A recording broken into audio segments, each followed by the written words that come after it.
大家好，又係我 B 仔，今日我哋要介紹嘅就係呢個71限定嘅利奧普蘭綠油油巴士啦。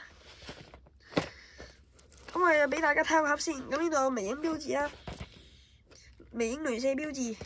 咁呢度 KMB 啦，上面寫住利奧普蘭啦，英文。盒尾就有9包鐳射標誌啦。咁我哋史維持拆呢一9巴士俾大家睇啦。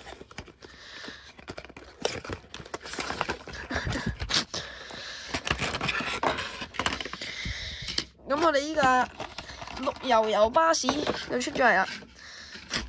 咁佢個車屋就順嘅，俾大家睇下佢嘅路線先。咁佢就係呢個104去呢個八田，咁車牌就係 KC2571。咁俾大家睇下左邊車身，咁佢就係呢個 KMB logo 啊有。咁佢呢架車就係綠油油巴士嚟嘅。咁佢咧嘅特點咧就係由唔同角度睇好，有唔同嘅色展現俾我哋。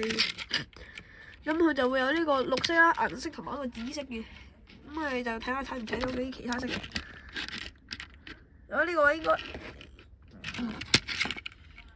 呢個就應該銀色啦，呢個叫。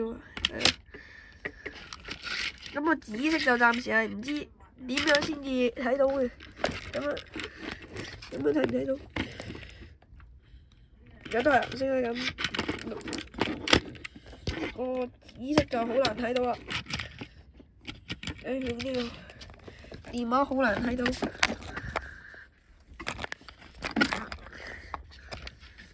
咁我而家俾大家睇個車尾先，咁都係104啦。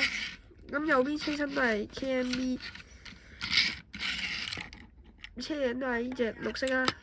咁車底咧就係呢一個嘅肉色啦，應該係。